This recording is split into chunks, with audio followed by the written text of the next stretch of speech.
Bonjour Marion, merci d'avoir accepté cette interview. Je suis vraiment ravie de t'avoir sur ma chaîne La Photographie culinaire. Est-ce que tu peux commencer par te présenter pour celles et ceux qui ne te connaissent pas encore? Alors, je m'appelle Marion, j'ai 35 ans, je suis styliste culinaire, mais aussi auteur. Je dis de moi que je suis un couteau suisse jurassien, parce que je suis jurassienne. Mais du coup, c'est un peu la Suisse aussi, c'est pas loin. Je fais beaucoup de choses au final dans mon métier, et c'est ce que j'aime en fait. C'est aussi pour ça que j'ai quitté mon métier d'avant pour faire ce métier-là.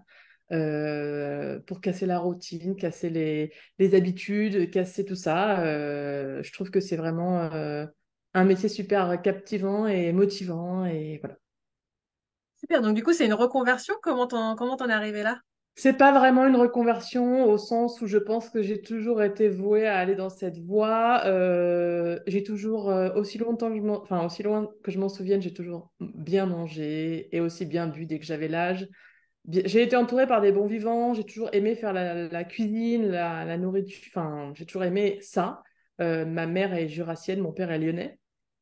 Et vraiment, c'est quelque chose qui m'a toujours parlé, quoi. Je me suis vue cuisiner très jeune.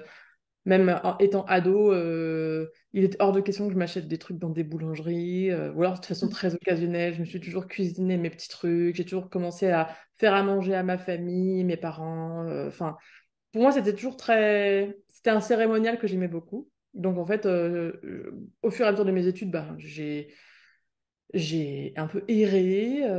J'ai fait un bac littéraire, parce que bon, bah, tout ce qui est scientifique, c'était pas trop pour moi, malheureusement. Et puis, en fait, de fil en aiguille, j'ai fait Hippocagne, ensuite j'ai fait du droit, ensuite bah, finalement j'ai trouvé mon école qui s'appelait l'ECV, École de communication visuelle, parce que j'ai toujours voulu faire des choses un peu artistiques, je savais que j'avais une patte un peu, j'avais quelque chose à faire là-dedans, et du coup ben, j'ai fait cette école qui est en 5 ans, avec la mise à niveau au départ, parce que j'avais pas fait forcément l'option art plastique dans mon cursus collège-lycée. Et puis, ben, le fil en aiguille, voilà, les études se sont bien passées. J'ai choisi l'option typographie et édition. C'est vraiment l'art des lettres, l'art de la mise en page, à la fois, du coup, les livres, mais aussi le contenu. Enfin, c'est un tout qui m'a vraiment parlé. Et du coup, j'ai été diplômée. Enfin, j'ai vraiment bien aimé ce cursus. C'était rondement mené. J'ai adoré mes études.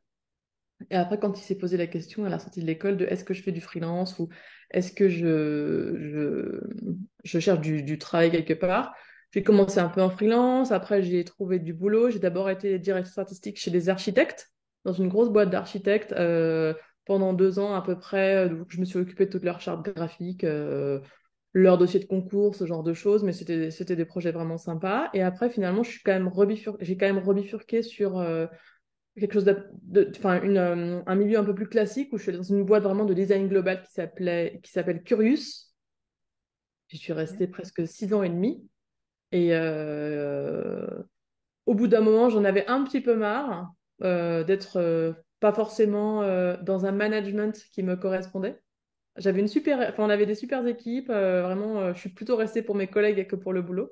Et puis au bout d'un moment, je me suis dit, il y a eu le Covid, j'ai eu un enfant. J'ai eu un enfant juste avant le Covid, en octobre 2019. Et c'est vrai que tout s'est un peu précipité quand j'ai dû repartir en congé mat, entre guillemets, après que j'ai à peine repris le taf, en fait, puisque j'ai repris en janvier, puis en février, c'était le confinement. Donc en fait, là, je me suis quand même posé beaucoup de questions. À la boîte, le Covid n'a pas été super bien géré non plus, donc je me suis vite dit qu'il fallait que je me carapate et je suis partie. Voilà. Au bout d'un an enfin pas d'hésitation, mais de travail au corps, d'accord, j'ai réussi à partir et du coup, à moi la liberté. À la Youhou! liberté, mais aussi le stress, l'angoisse, la pression financière, la pression du travail, la pression. Enfin, on passe potentiellement d'un énervement du salariat à un stress du freelance, mais c'est- c'était vraiment quelque chose qui me fallait nécessairement. Enfin, j'en ai vraiment besoin. Et finalement, j'ai trouvé dans cette espèce de stress un stimulant aussi. J'ai commencé à juste discuter avec deux, trois personnes, et en l'occurrence Géraldine Martins et sur Instagram, et on s'est vus un peu genre dehors, enfin pas en catimini, mais on se voyait dehors, il fallait pas encore aller dans des endroits clos, enfin c'était très, Ouais. Et on s'est tout de suite bien entendu et on s'est dit qu'on allait bosser sur un projet, puis un projet est devenu un deuxième projet, un troisième projet, et au final, je suis un peu devenue en quelque sorte sa styliste attitrée.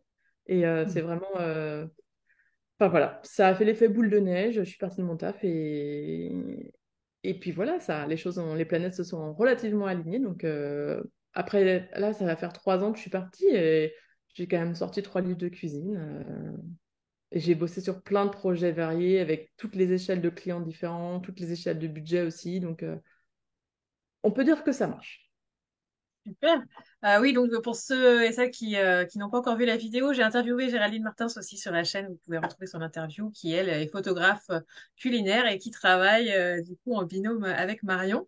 Comment, quand tu as quitté ton travail, est-ce que tu avais déjà une activité à côté de styliste culinaire ou t'es parti, t'avais rien et tu t'es demandé ce que tu allais faire? Oui, alors là où je te disais que c'est pas une reconversion du tout, c'est parce qu'en fait, ça faisait déjà 7 ou 8 ans que j'avais mon blog. J'ai un petit blog. Je dis toujours que j'ai un petit blog, mais bon, j'ai un blog, quoi. J'ai un blog de cuisine que j'ai lancé en 2013, donc ça faisait 10 ans là. Et du coup, j'ai toujours eu ce plaisir de concocter des recettes, les cuisiner, les shooter, les rédiger. Enfin, il y a toujours eu quelque chose dans cet univers de la création de recettes, la mise en situation, la photographie. Donc vraiment, il y a plusieurs aspects que je maîtrise, mais après, la photographie, je préfère bosser avec des professionnels parce que je sais pas, c'est pas vraiment mon cœur de métier. Et du coup, ben, j'avais ce blog en parallèle. Donc, je l'ai toujours nourri. Il a eu ses périodes un petit peu creuses, comme tous les blogs, je pense. Et puis, au final, je me suis dit, en quittant mon taf, est-ce que je fais quelque chose de complètement différent de mon travail ou finalement, je reste un peu dans la direction artistique freelance? Est-ce que je vais pas démarcher pour faire des livres de cuisine, mais en termes de graphisme, pas forcément en termes de contenu, mais plutôt sur la forme? Et en fait, je me suis dit, non, non, j'en ai marre d'être à mon ordinateur de 9h à 19h tous les jours à faire les mêmes choses pour les mêmes personnes. Non, non, je crois que j'étais vraiment arrivée à un niveau de saturation maximal. Donc en fait, je me suis dit, ben, pourquoi pas pousser le stylisme de mon blog en proposant mes services forcément pour des marques ou pour des restaurants, pour qu'ils valorisent aussi leurs images et que je les aide à raconter un peu leur histoire. Donc, je sais pas à quel moment le déclic de styliste est venu, mais j'ai assisté une ou deux stylistes parce que j'ai connu ce métier aussi via une amie à moi. Et en fait, je me suis dit, tiens, c'est vraiment sympa. Et en plus, je me suis dit que je pouvais renforcer ça avec le pôle, enfin vraiment création de recettes et en étant auteur, parce que c'est vraiment quelque chose qui me fait, enfin, sur lesquels je m'épanouis vachement. Et puis voilà, donc en fait, j'ai pas trouvé cette fiche de métier quelque part en me disant, ça c'est pour moi. Ça s'est un peu révélé à moi tout seul via le blog, mon quotidien, le fait que j'aime faire à manger pour les gens, mais aussi pour des marques. Enfin voilà, c'était comme si c'était une épiphanie.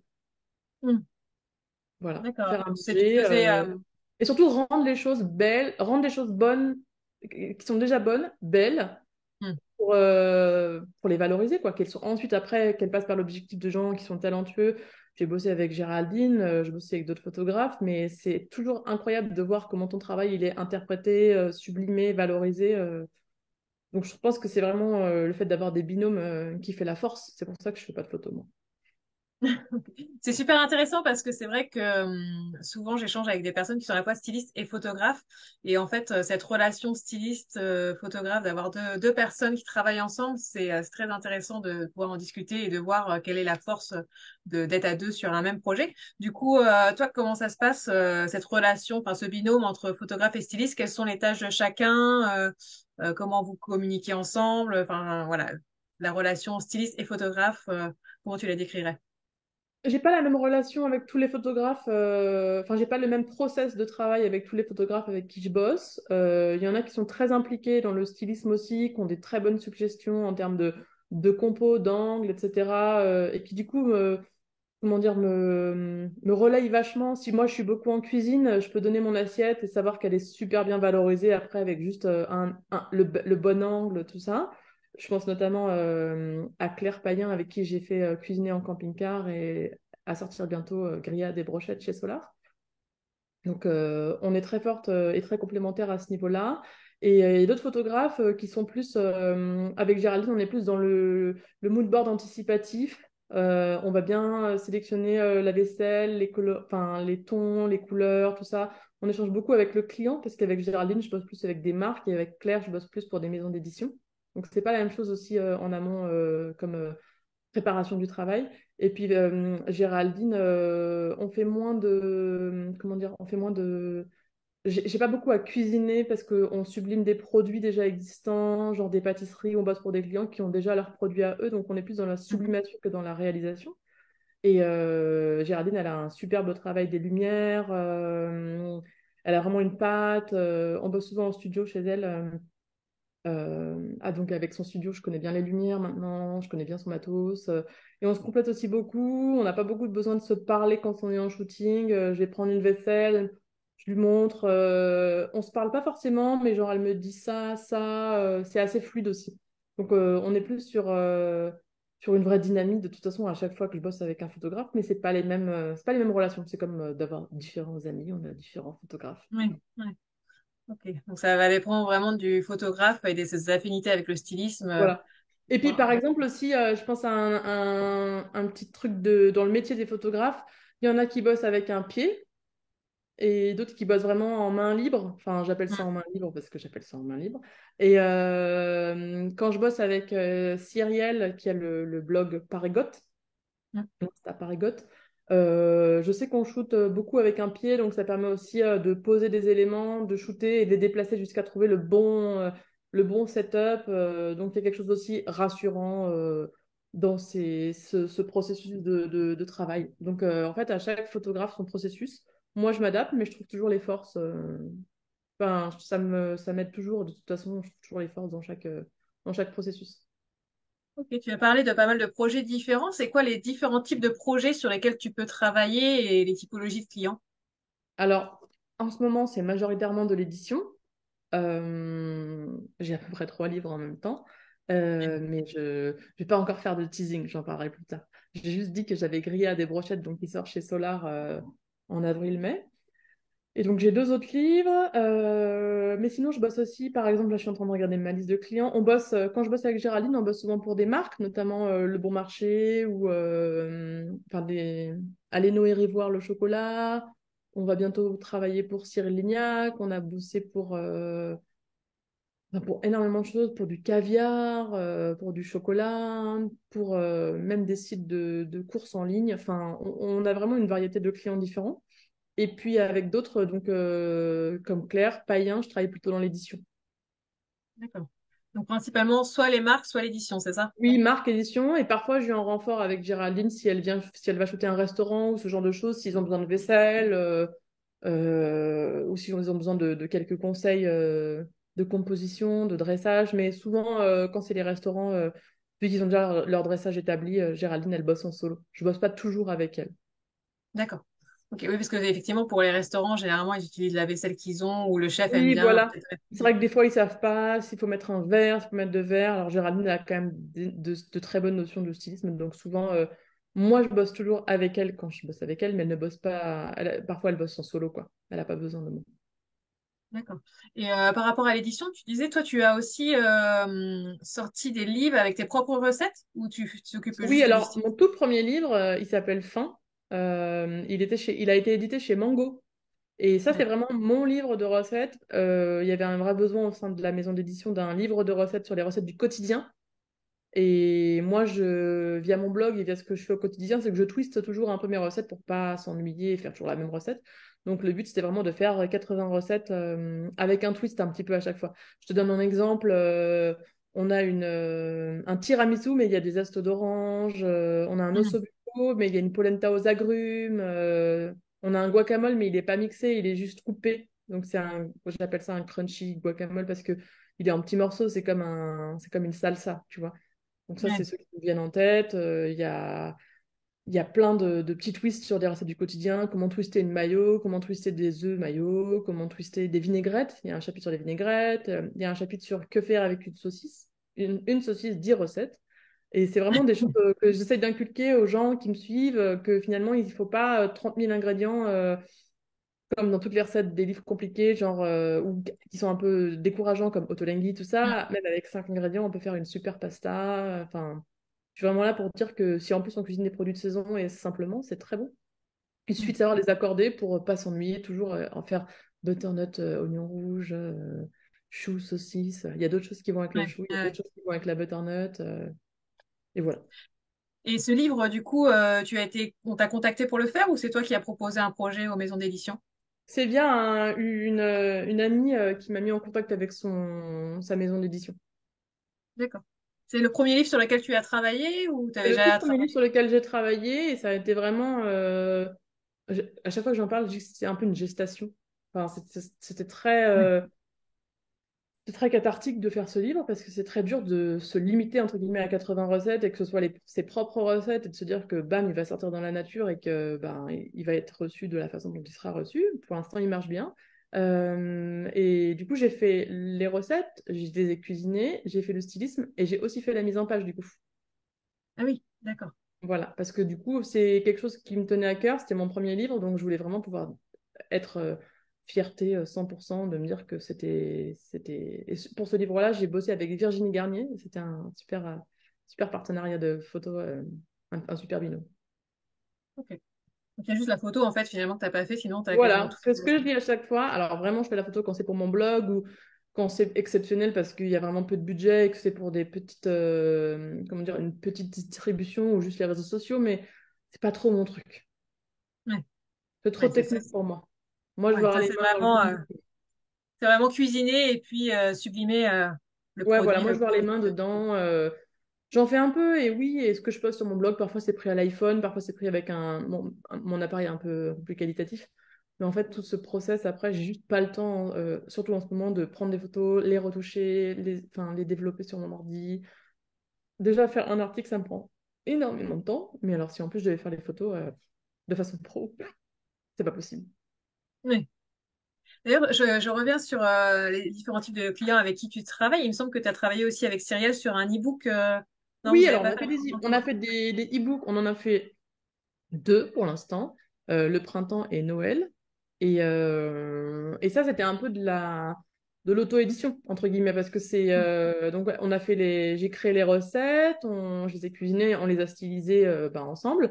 Et puis, elle a fait les photos et j'ai aussi fait la mise en page. Et du coup, après, c'était moi avec mes contacts, j'ai fait en sorte qu'on puisse l'imprimer. Le premier, on n'a pas fait beaucoup d'exemplaires. Le deuxième, on en a fait un peu plus. C'était une grosse logistique aussi, impression, envoi, enfin, communication à ce sujet, tout ça. Donc, on ne se rend pas compte de tout ce qu'il y a derrière le prix d'un e-book finalement. Oui, parce que finalement, c'est pas un e-book, c'est un livre imprimé, puisque vous avez été. Oui, alors au début, c'est parce qu'on on le vendait en digital. On se dit qu'on allait en faire une version print un petit peu en petite quantité. Et du coup, c'était vraiment un petit objet qu'on pouvait s'offrir en renfort de l'e-book. Mais de D'accord. base, c'est quand même des fichiers qui sont censés, enfin des livres qui sont censés être digitaux. Ok. Quand tu travailles sur un livre pour une maison d'édition, c'est quoi les différentes étapes? Est-ce que, je sais pas comment ça se passe, est-ce que la maison d'édition te contacte, te dit, bon, bah voilà, on a ce projet de livre-là et ça va être avec tel photographe, ou elle te dit, on aimerait faire un livre là-dessus, est-ce que tu connais un photographe? Enfin, ou, voilà, c'est quoi comment ça se passe pour choisir le photographe? Et après, c'est quoi les différentes étapes? Il y a vraiment plusieurs façons de faire. Soit j'ai une idée, je la pitch à plusieurs maisons d'édition et je vois celui qui dit oui le premier. Soit en fait je suis contactée en me disant ah c'est ce qui s'est passé pour Camping Car, la cuisine en camping-car. En fait Claire Payen elle a été, elle a été questionnée à ce sujet par la maison d'édition et elle m'a proposé pour faire ce livre. Et du coup, la maison d'édition m'a appelé en me disant, tu veux faire la cuisine en camping-car avec Claire Payen? Et j'ai dit oui. Donc là, on est parti au fin fond des Cévennes pour shooter dans un camping-car. C'était très drôle.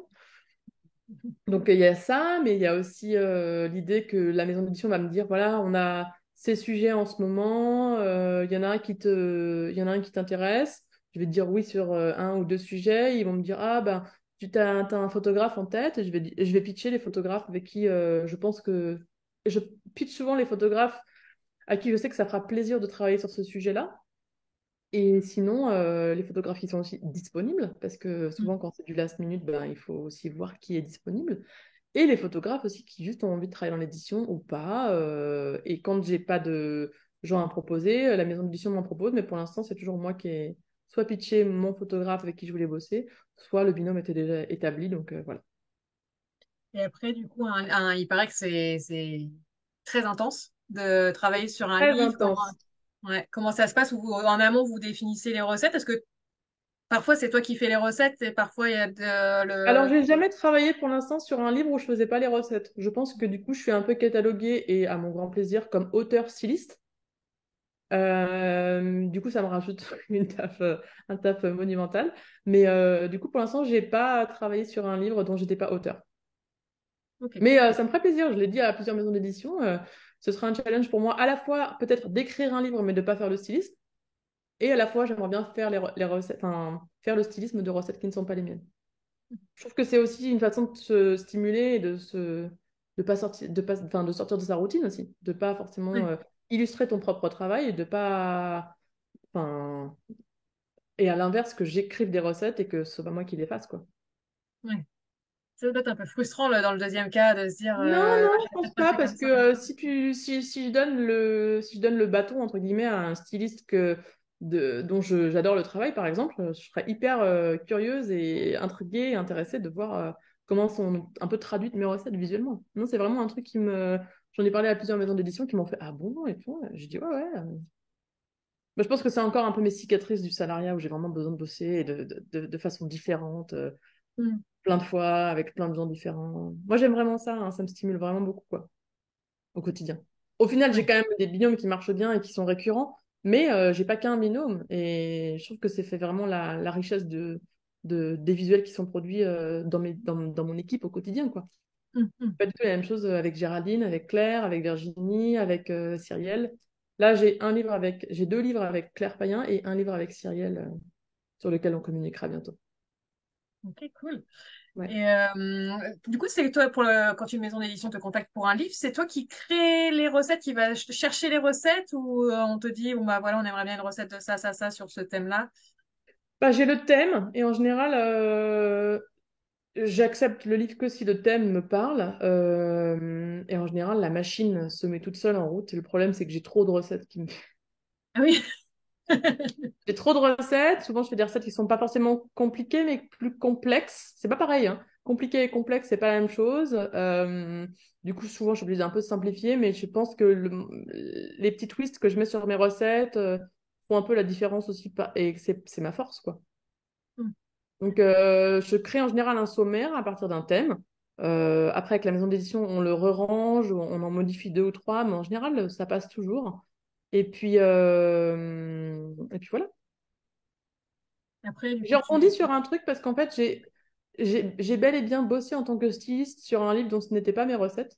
C'est les livres de Bastien Petit, Fromage et récemment Patate. Ah oui, oui, ouais. Voilà. Et en fait, mais j'ai même pas pensé parce que ces recettes sont tellement bonnes que j'avais l'impression que c'était moi qui les avais créées aussi. Non, mais vraiment, parce que souvent, bon, bah, on peut avoir cette frustration de réaliser des recettes qu'on n'a pas créées, mais c'était tellement fluide sur ces livres que on shootait, enfin, on cuisinait, on shootait, on mangeait. Enfin, franchement, c'était tellement. Je sais pas si tu les as feuilletés, mais ils sont très sympas. J'ai vu en tout cas sur les réseaux sociaux et sur le compte de Ouais, Patate, il Géraldine. vient de sortir là en Ouais, septembre ouais. et Fromage, il est sorti l'an dernier. Et voilà. Et potentiellement que peut-être on cherche à faire un livre ensemble avec Bastien. Mais Spoiler. Du coup, quand tu as le go d'une maison d'édition, voilà, tu disais la première étape, c'est que tu fais le sommaire avec les idées de recettes. Et après, c'est quoi les différentes étapes? Est-ce que tu vas tester les recettes avant le shooting? alors non, en général, via vraiment mes 35 années d'expérience, on va dire ça comme ça, euh, je sais ce qui marche pas. Ça peut paraître hyper présomptueux comme ça, mais globalement, quand j'écris une recette, c'est juste des pétouilles à changer ensuite parce que je les cuisine. Si vraiment j'ai un doute, je teste. Si j'ai des choses un peu en pâtisserie, un peu complexes, mais j'ai pas beaucoup de pâtisserie parce que les livres que je fais sont souvent majoritairement salés avec une petite partie sucrée à la fin, donc c'est pas souvent de la grosse pâtisserie technique, etc. Mais sinon, non, je cuisine le jour du shoot. Et puis voilà. Mais du coup, je prends des notes, j'ai tous mes intitulés de recettes, j'ai mes ingrédients, puis en fait, après, je cuisine, puis je les écris au fur et à mesure. C'est vraiment quelque chose, c'est très dur de s'organiser en amont, je pense, surtout quand j'en ai 3 en même temps. Mais c'est ma façon de faire. J'ai mon fichier, j'ai mes recettes, j'écris les choses au fur et à mesure, je goûte, je teste. Et si ça marche vraiment pas, ce qui m'est arrivé peut-être 3 ou 4 fois, sur 3 ou 4 livres, là, enfin, je veux dire, en tout, bah, j'adapte, je change un élément principal ou j'enlève cette recette, j'en fais une autre. Il y a une espèce de fluidité et de contrat de confiance aussi avec les maisons d'édition. Donc, j'ai un sommaire, mais il n'est pas gravé dans la roche, entre guillemets. Ouais. Et par rapport au shooting, vous fixez genre une semaine de shooting entière ou c'est plutôt quelques jours dans la semaine et combien de recettes vous arrivez à shooter par jour en moyenne? Alors, c'est très, très variable parce que tu as des recettes qui sont plus complexes ou si tu dois vraiment réaliser une scène, genre une table, faut bien sélectionner ce que tu vas mettre sur la table, faire ça en amont. Si tu fais des tables, tu peux en faire peut-être, je dis ça, mais ça dépend des gens, mais moi j'en ferai peut-être 3 dans la journée. Si c'est juste des recettes assez simples que j'ai préparées en kit un peu en amont pour m'organiser, je peux en faire 8, je peux en faire 10, mais après, il faut pas être dans l'inconfort non plus. Enfin, récemment, là, on est parti dans le Perche chez une amie à moi pour shooter les grillades et les brochettes parce que ben, il nous fallait quand même un espace extérieur, tout ça. Et il y a un jour où on a sorti 17 recettes. Wow. Bah, autant te dire que il faut s'en remettre après quand même. Puis Oui, oui, bah oui. il faut ranger. Donc non, non, c'est très variable. Tu peux faire entre 4 et énormément de recettes, mais il faut rester quand même dans le confort. Faut quand même prendre le temps de faire les choses bien. Moi, je cuisine les vraies choses. C'est rare que je fasse des fausses choses juste pour les shoots, puisque justement, je teste ma recette quand même. Donc en fait, à chaque fois, je vais faire à manger pour 3, pour avoir des quantités un petit peu réalistes.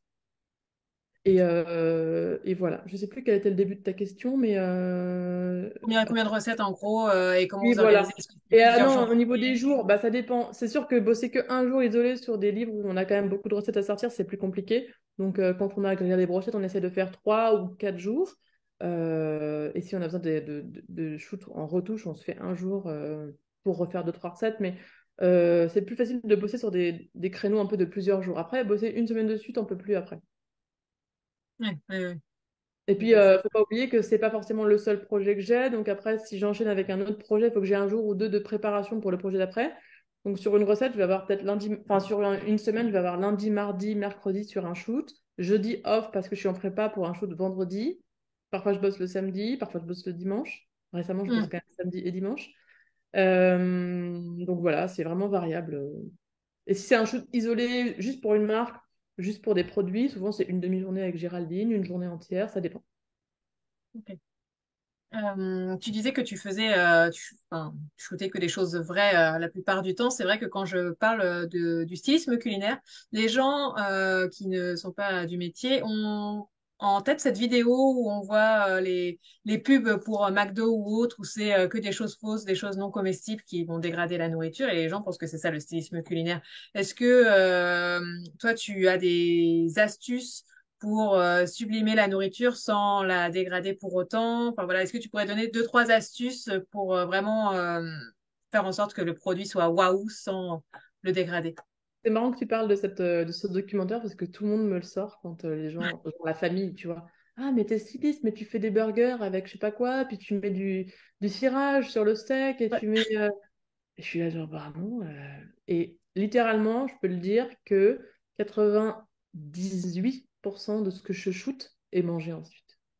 Mm. En plus, je suis vraiment quelqu'un qui est anti-gaspi, anti-perte. Enfin, je veux dire, ça nous coûte déjà tellement un bras de faire ces livres et ces belles recettes et de shooter ces produits qui vont peut-être rester un petit peu, ben, à part quand c'est sanitairement pas safe, quoi. Un truc qui est resté à l'air libre pendant, genre du poisson ou de la viande, si c'est resté pendant 7 heures, non.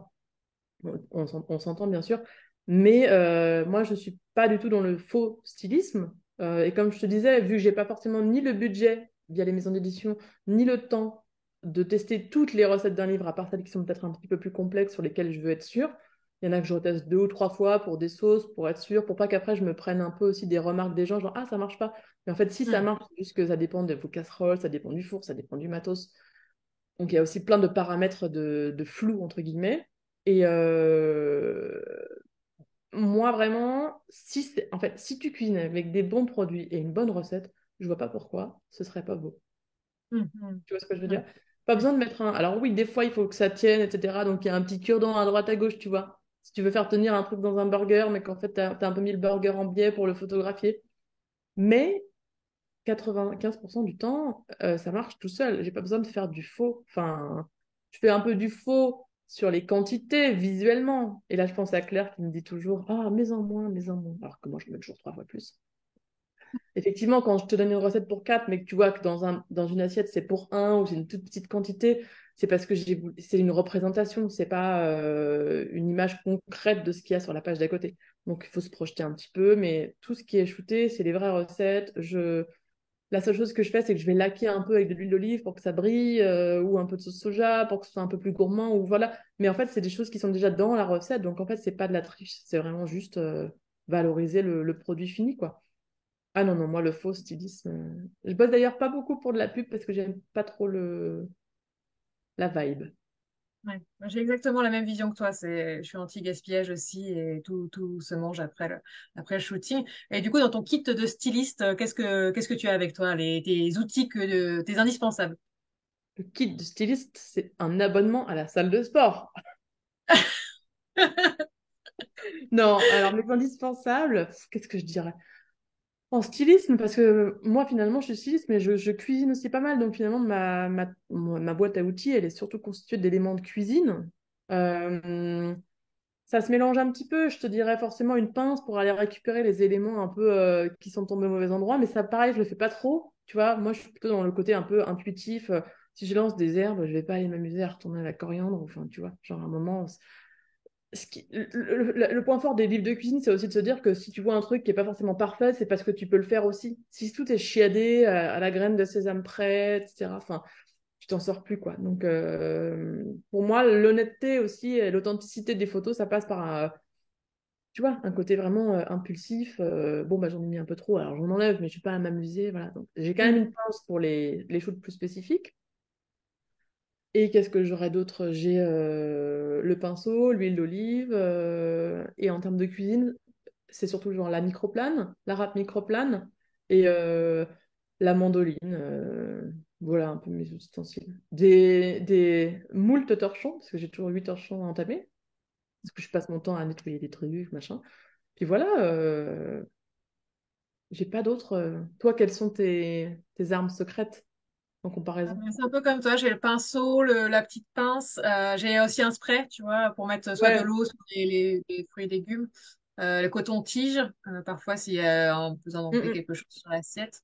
Ouais, ouais. Euh, j'ai une pipette aussi parfois, ouais, une pipette pour mettre quelques gouttes d'eau, d'huile, à quelques endroits. Et c'est à peu près tout. C'est à peu près tout. Après, microfibre, s'il y a besoin de enfin, Oui, nettoyer un fond. voilà. Oui, Des voilà, c'est choses. ça. Mais après, voilà, donc comme récemment j'ai fait des livres un peu gourmands et authentiques, nature, tout ce qui était un peu imperfection, je trouve que ça valorisait aussi pas mal Hum. les visuels. Ça rapproche aussi pas mal de la personne qui va cuisiner ses recettes aussi. Elle se dit, ah là, elle a mis de la coriandre, mais il y en a aussi qui est tombé à côté, mais je me suis pas amusée à mon pinceau, tu vois. Et Claire, elle s'est pas Ouais, amusée, Géraldine, en post-prod, à enlever le persil avec l'outil correction. Je pense qu'on partage ces mêmes valeurs avec les photographes avec qui je travaille et c'est aussi important. Après, ça m'est ouais. arrivé de faire de la pub aussi, d'avoir des trucs ultra chiadés, mais et c'est pas pour autant que j'aime pas le faire, c'est juste que c'est moins mon credo, quoi. Ouais, moi aussi, j'aime bien quand il y a des miettes, il y a des miettes autour. Voilà, puis je veux dire, ça donne de la gourmandise et ça donne un côté réel, quoi, réaliste. Ouais. Voilà, mes ustensiles. Je vais te demander qu'est-ce que tu aimes le plus dans ton métier, mais je pense que tu as déjà pas mal répondu. Je pense que c'est justement travailler avec plusieurs personnes. D'ailleurs, c'est marrant parce que moi, je dis souvent que j'ai un métier très solitaire parce que finalement, je shoote souvent de chez moi et je fais tout de A à Z. Mais toi, c'est tout l'inverse en fait. T'es tout le temps à travailler à minima en binôme. C'est ça Ouais. que tu aimes, mais aussi la variété de projets. Alors après, là, habituellement, je suis toujours à droite à gauche parce que voilà, je suis dans des maisons d'édition, en shooting. Mais là, récemment, je suis beaucoup quand même devant mon ordinateur parce que je suis beaucoup en création de recettes, rédaction de recettes. J'ai beaucoup de choses à rendre mi-novembre en rédaction. Et du coup, bah, là, c'est solo time ordinateur. Un peu comme avant, quoi. Ouais. Mais Et c'est bien parce que c'est reposant. C'est bien qu'il y ait des phases intenses parce que je sais qu'après, ça va se calmer. Enfin, j'espère. Mais en même temps, c'est cool que ce soit intense. Et je me dis que entre guillemets, je peux être fière aussi que ce soit intense alors que j'ai quitté mon taf il n'y a pas si longtemps que ça. Donc, je suis contente, je me dis que ça marche et qu'il y avait vraiment une vraie quelque chose de concret, que j'ai pas eu tort de quitter mon boulot pour faire ça, quoi. Mm. Ouais. C'est que ça marche, quoi. D'ailleurs, comment tu fais pour trouver des clients? Alors aujourd'hui, il y a peut-être ton réseau, mais comment tu as fait pour trouver des clients, qui est souvent le nerf de la guerre pour les personnes qui se lancent? Je pense que il y a une certaine marge de démarche, c'est sûr, auprès de clients que j'ai pas enfin, que j'ai fait, mais pas à outrance, parce que j'avais pas forcément au début la légitimité ni le portfolio pour démarcher avec. Donc, je pense que surtout la clé, c'est de bien s'entourer, Mm. de connaître les bonnes personnes, des personnes avec qui on va souvent manger au resto. Parce qu'on partage les mêmes valeurs aussi de travail, mais aussi humaines, de management. Moi, j'ai passé quand même pas mal d'années sous des managements un peu douteux. Et du coup, en fait, vraiment, je me suis dit, maintenant, je veux plus travailler avec des gens qui veulent pas travailler avec moi. C'est mon nouveau aussi, ma nouvelle approche. Je me suis dit, on n'en est pas là pour souffrir au travail. Mm. Enfin, j'ai quitté mon boulot et j'étais triste de quitter mes collègues. Mais en fait, je savais que j'allais trouver des nouvelles personnes qui ne sont pas forcément mes collègues, mais qui sont juste des gens que je vois au quotidien, en rotation et qui ont toujours des choses incroyables à me montrer, à me raconter, à me faire découvrir. Donc il y a vraiment une vraie richesse. Il y a vraiment une vraie richesse que j'ai au contact des gens avec qui je travaille, quoi. C'est pour ça Mm. que j'aime ce travail. Et mon but, c'est pas d'avoir un réseau ou un carnet d'adresses, c'est vraiment juste de profiter du travail. Enfin, que chaque jour de travail ne soit pas vraiment du travail. Ouais. Ça, c'est le plus beau métier du coup. Franchement, c'est trop bien. Et à la fin de chaque journée, on mange des trucs super cool, que j'ai cuisiné ou pas d'ailleurs. On a récemment shooté un panettone de Christophe Louis. À la fin, j'en ai ramené un morceau. Enfin, tu vois, et de le partager avec les gens enfin, avec qui je vis, qui me connaissent, qui me côtoient. Enfin, c'est vraiment. Je sais pas comment te dire, c'est comme si c'était une évidence. Enfin, tu manges bien, tu travailles bien, tu rencontres des gens bien, des gens moins bien aussi, mais après tu les. Enfin, tu vois, c'est Oui, les aléas du métier, quoi. oui, Mais oui, vraiment, le cœur de métier, c'est vraiment de se dire que tu bosses avec des gens passionnés, intéressants, humains, sympas. Enfin, je sais pas comment t'expliquer ça. C'est des gens avec qui je vais autant prendre de plaisir à travailler que d'aller au resto, et c'est vraiment ça, quoi. Des gens oui. que je considère comme des amis dans la vie après. Oui. C'est vrai que toi aussi, tu t'es entouré de photographes et finalement, tu leur apportes autant qu'ils t'apportent, je pense, des missions ou des projets. Ben Euh, oui, parce que comme je te disais au début, ça fait un peu boule de neige. Tu as fait un mm, projet pour une marque, et puis après, elle fait son petit bonhomme de chemin sur les réseaux sociaux, puis tu en as une autre qui te contacte, qui fait pas forcément les mêmes choses. Donc, enfin, on fait connaissance, on établit un projet pour de potentiels futurs projets. Et en fait, voilà, ça se fait tout seul parce que les gens, ils sentent, je pense que principalement les clients, ils sentent la passion qu'on a et qu'on transmet avec les photographes quand on forme des binômes. Et ça se ressent dans nos photos. Elles sont hyper gourmandes ou hyper lumineuses. Les ambiances de dehors sont super cool. Enfin, je pense que quand tu aimes ce que tu fais, t'as pas besoin de communiquer à outrance. ouais. Qu'est-ce que tu conseillerais à une personne qui a envie de se lancer aujourd'hui dans le stylisme culinaire et voilà, qui demain se dit j'ai envie de quitter mon boulot et me lancer à temps plein là-dedans? Qu'est-ce que tu lui conseillerais? Bah, je pense qu'il faut vraiment se sentir passionné par la cuisine, ou alors vraiment, si on n'aime pas vraiment cuisiner, se dire qu'on aime bien valoriser des choses qui se mangent. Peut-être que si la personne a déjà un blog ou un petit espace sur lequel elle fait ses marques, dans un premier temps, c'est un plus. Et sinon, bah, peut-être assister quelques stylistes le temps d'un shooting ou le temps d'un projet un peu plus au long terme. Ça dépend aussi du budget que le styliste peut allouer à la présence de l'assistant, mais c'est toujours une aide pour nous les stylistes, une opportunité pour l'assistant d'observer ce genre de choses. Et puis voilà, je pense qu'à partir du moment où tu es drivé par une passion ou vraiment l'envie de changer de ce que tu faisais comme métier avant, ben, ça se fait tout seul, hein. C'est pas toujours évident pour une personne qui fait que le stylisme, du coup, d'avoir un portfolio ou un espace où montrer son travail si la personne n'aime pas ou n'a pas envie de faire les photos. Comment, du coup, elle pourrait montrer son travail? Enfin, qu'est-ce que tu conseillerais pour qu'elle puisse avoir un espace où montrer son travail si la personne ne fait pas de photos? Et ben, pourquoi pas juste même un blog ou juste un Instagram. T'es pas obligé de faire des photos. Il y a photo et photo quand même, tu vois. Tu peux quand même te faire une salade un midi et te dire, ah, elle est sympa, je la prends en photo juste avec mon téléphone et hop, je la poste sur Instagram.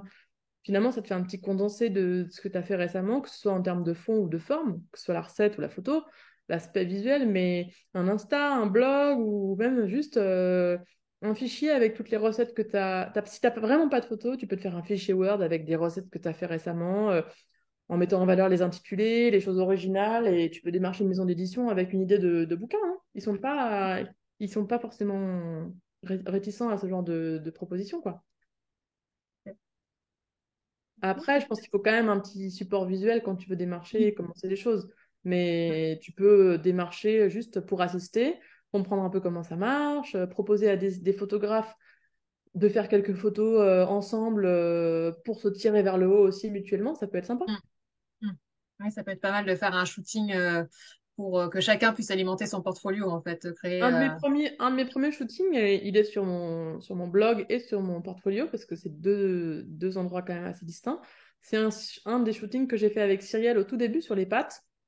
Périgord du coup et j'avais fait des raviolis rayés, c'est assez impressionnant puis avec sa touche forcément elle te prend en photo en train de faire des raviolis, c'est incroyable, c'est hyper poétique, des retouches un peu moody, enfin c'est super impressionnant en tant que styliste et juste en tant que cuisinier ou juste personne qui aime cuisiner de se dire waouh, je fais ça et en fait derrière son objectif, elle voit ça, elle transforme ça comme Mm. ça.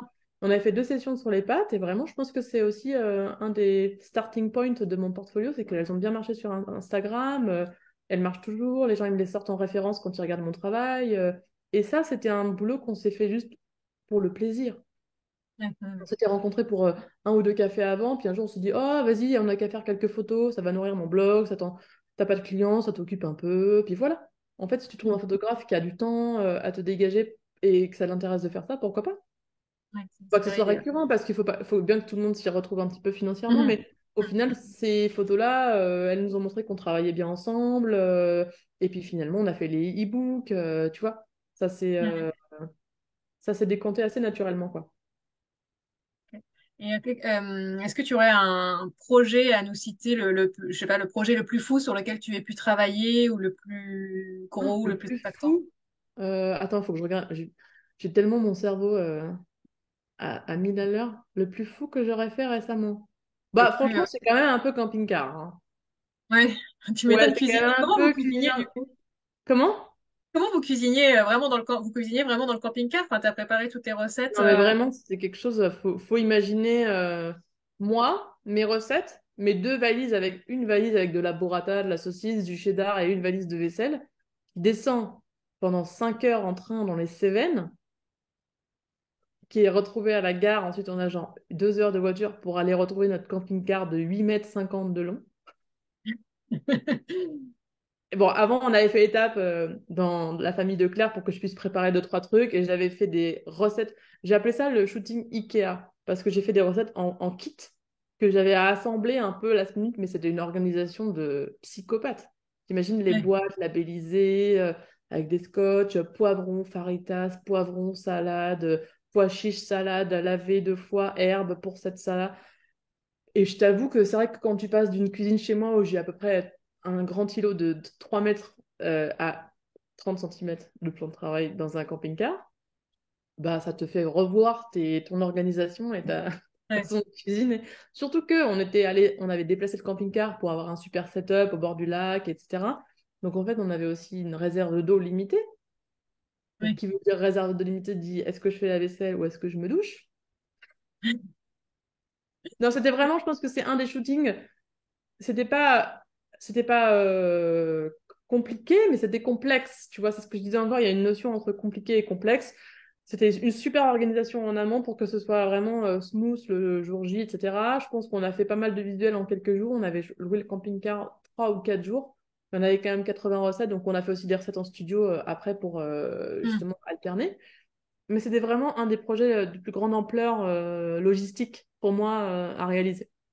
En même temps, griller des brochettes, là, c'était pas mal aussi. Donc voilà. Mais c'était ouais, le plus gros, je pense. D'ailleurs, je rebondis. Donc, prochainement, tu as grillé des brochettes. Est-ce que tu as d'autres projets à venir? Donc, deux livres top secret? Bah, c'est pas top secret, mais on fait un livre avec Cyrielle. Et je sais pas encore si j'ai le droit de parler du sujet, parce que j'ai pas Oui, signé pas de mon souci. contrat. Et j'ai un autre livre avec Claire. Pareil, j'ai pas signé, donc je peux pas en parler, mais ce sera un petit livre d'une petite collection et ce sera chez Hachette.